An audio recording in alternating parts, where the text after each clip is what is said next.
Dolaştım dolandım aradım buldum, Suna gelin konuk et al beni. Sazım ayetlidir, kapı açılmaz, bu develer buradan sağılmaz. Gelsen oğlan bu yerden geçilmez, gitsen oğlan burada konuk olunmaz.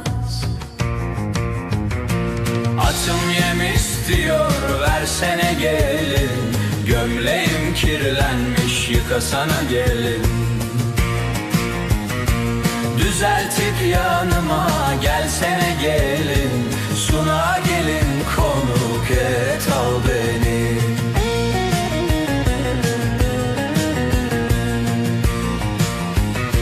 Atın yem isterse arpacık yesin, gömleğin kirlense yel yağmur yıkasın.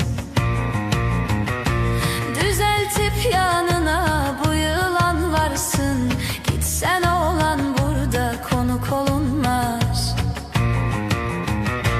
Yedi ağabeyim görse öldürür, eski düşmanları yine güldürür.